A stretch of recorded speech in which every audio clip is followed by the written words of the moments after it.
श्री हरि कार्तिक महात्म्य। कार्तिक व्रत के पुण्यदान से एक राक्षसी का उद्धार।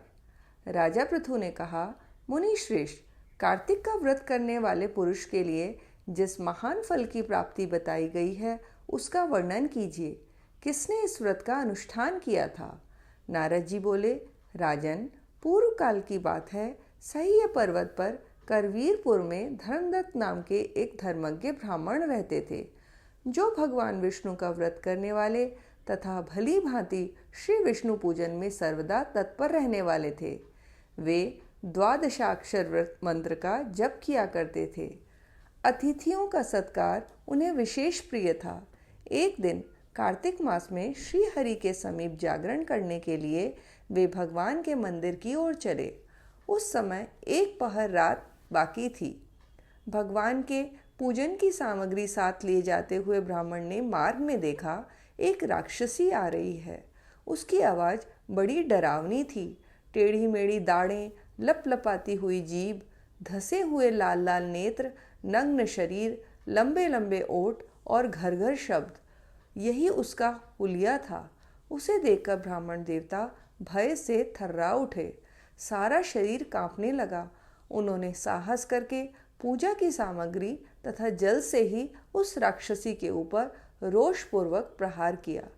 हरि नाम का स्मरण करके तुलसी दल मिश्रित जल से उसको मारा था, इसलिए उसका सारा पातक नष्ट हो गया।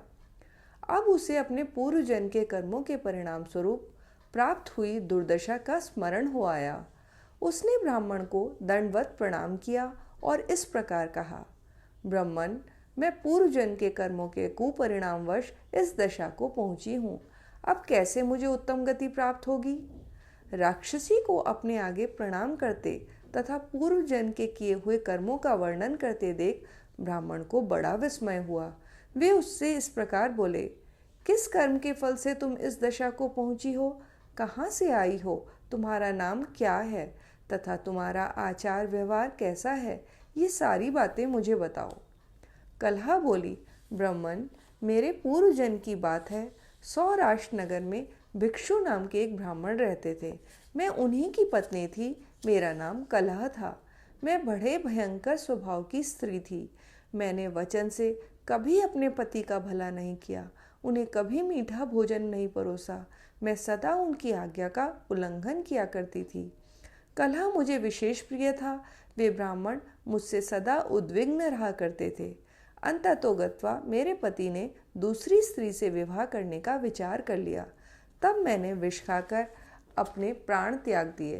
फिर यमराज के दूत आए और मुझे बांधकर पीटते हुए यमलोक में ले गए। यमराज ने मुझे उपस्थित देख चित्रगुप्त से पूछा, चित्रगुप्त, देखो तो सही, इसने कैसा कर्म किया है? इसे शुभ कर्म का फल मिलेगा या अशुभ कर्म का? चित्रगुप्त ने कहा, धर्मराज, इसने तो कभी कोई शुभ कर्म किया ही नहीं। यह स्वयं मिठाइयाँ उड़ाती थी और अपने स्वामी को उसमें से कुछ भी नहीं देती थी। अतः बलगुली चमगादड़ की योनि में जन्म लेकर यह अपनी विष्ठा खाती हुई जीवन धारण करे। इसने सदा अपने स्वामी से द्वेष किया है तथा सर्वदा कलह में ही इसकी प्रवृत्ति रही है। इसलिए यह शुक्री की योनि में जन्म ले विष्ठा का भोजन करती हुई समय व्यतीत करे। जिस बर्तन में भोजन बनाया जाता है उसी में यह हमेशा खाया करती थी। अतः उस दोष के प्रभाव से यह अपनी ही संतान का भक्षण करने वाली बिल्ली हो तथा अपने स्वामी को निमित्त बनाकर इसने आत्मघात किया है। अतः यह अत्यंत निंदनीय स्त्री कुछ काल तक प्रेत शरीर में भी निवास करे। दूतों के साथ इसको यहाँ से मरु प्रदेश में भेज देना चाहिए।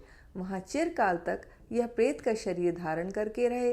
इसके बाद यह पापिनी 3 योनियों के भी कष्ट भोगेगी। कलह कहती है, विप्रवर, मैं वही पापिनी कलह हूँ। प्रेत के शरीर में आए मुझे 500 वर्ष व्यतीत हो गए हैं। मैं सदा ही अपने कर्म से दुखित तथा भूख प्यास से पीड़ित रहा करती हूँ। एक दिन भूख से पीड़ित होकर मैंने एक बनिए के शरीर में प्रवेश किया और उसके साथ दक्षिण देश में कृष्णा और वेणी के संगम पर आई। आने पर ज्यों ही संगम के किनारे खड़ी हुई, त्यों ही उस बनिए के शरीर से भगवान शिव और विष्णु के पार्षद निकले और उन्होंने मुझे बलपूर्वक दूर भगा दिया। द्विशेष, तब से मैं भूख का कष्ट सहन करती हुई इधर उधर घूम रही थी। इतने में ही आपके ऊपर मेरी दृष्टि पड़ी। आपके हाथ से तुलसी मिश्रित जल का संसर्ग पाकर अब मेरे पाप नष्ट हो गए। विप्रवर, मुझ पर कृपा कीजिए और बताइए मैं इस प्रेत शरीर से और भविष्य में प्राप्त होने वाली भयंकर 3 योनियों से किस प्रकार मुक्त होंगी। नारद जी कहते हैं, कलह के ये वचन सुनकर द्विश्रेष्ठ धर्मदत्त को उसके परिणाम का विचार करके बड़ा विस्मय और दुख हुआ। उसकी ग्लानि देखकर उनका हृदय करुणा से द्रवित हो उठा। वे बहुत देर तक सोच विचार करके खेद के साथ बोले। धर्मदत्त ने कहा, तीर्थ, दान और व्रत आदि शुभ साधनों के द्वारा पाप नष्ट होते हैं, किंतु तुम इस समय प्रेत के शरीर में स्थित हो, अतः उन शुभ कर्मों में तुम्हारा कोई अधिकार नहीं है। तथापि तुम्हारी ग्लानि देखकर मेरे मन में बड़ा दुख हो रहा है। तुम दुखिनी हो। तुम्हारा उद्धार किए बिना मेरे चित्त को शांति नहीं मिलेगी। अतः मैंने जन्म से लेकर आज तक जो कार्तिक व्रत का अनुष्ठान किया है, उसका आधा पुण्य लेकर तुम उत्तम गति को प्राप्त हो। यों कहकर धर्मदत्त ने द्वादशाक्षर मंत्र का श्रवण कराते हुए तुलसी मिश्रित जल से ज्यों ही उसका अभिषेक किया, त्यों ही वह प्रेत शरीर से मुक्त हो दिव्य रूप धारिणी देवी हो गई। धधकती हुई आग की ज्वाला के समान तेजस्विनी दिखाई देने लगी। लावण्य से तो वह ऐसी जान पड़ती थी मानो साक्षात लक्ष्मी हो। तदनंतर उसने भूमि पर मस्तक टेककर ब्राह्मण देवता को प्रणाम किया और आनंद विभोर हो गदगद वाणी में कहा, द्विजश्रेष्ठ, आपकी कृपा से मैं नरक से छुटकारा पा गई। मैं पाप के समुद्र में डूब रही थी, आप मेरे लिए नौका के समान हो गए। वह इस प्रकार ब्राह्मण देव से वार्तालाप कर ही रही थी कि आकाश से एक तेजस्वी विमान उतरता दिखाई दिया। वह श्री विष्णु के समान रूप धारण करने वाले पार्षदों से युक्त था। पास आने पर विमान के द्वार पर खड़े हुए पुण्यशील और सुशील नामक पार्षदों ने उस देवी को विमान पर चढ़ा दिया। उस समय उस विमान को देखकर धर्मदत्त को बड़ा विस्मय हुआ।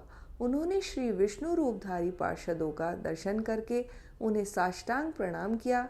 ब्राह्मण को प्रणाम करते देख पुण्यशील और सुशील ने उन्हें उठाया और उनकी प्रशंसा करते हुए यह धर्मयुक्त वचन कहा। दोनों पार्षद बोले, द्विजश्रेष्ठ, तुम्हें धन्यवाद है, क्योंकि तुम सदा भगवान विष्णु की आराधना में संलग्न रहते हो। दीनों पर दया करने का तुम्हारा स्वभाव है। तुम धर्मात्मा और श्री विष्णु व्रत का अनुष्ठान करने वाले हो। तुम बचपन से लेकर अब तक जो कल्याणमय कार्तिक का व्रत किया है, उसके आधे का दान करके दूना पुण्य प्राप्त कर लिया है। तुम बड़े दयालु हो। तुम्हारे द्वारा दान किए हुए कार्तिक व्रत के अंगभूत, तुलसी पूजन आदि शुभ कर्मों के फल से यह स्त्री आज भगवान विष्णु के समीप जा रही है। तुम भी इस शरीर का अंत होने पर अपनी दोनों पत्नियों के साथ भगवान विष्णु के वैकुंठ धाम में जाओगे और उन्हीं के समान रूप धारण करके सदा उनके समीप निवास करोगे।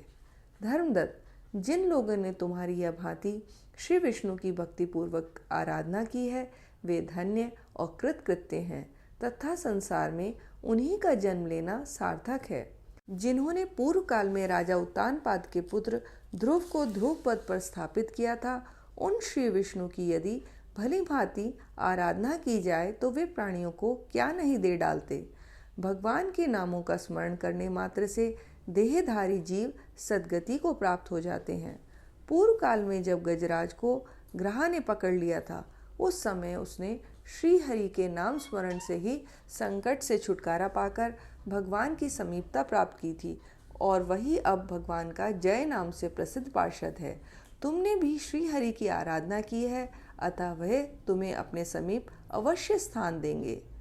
इति हरि ओम तत्सत, हरि ओम तत्सत, हरि ओम तत्सत।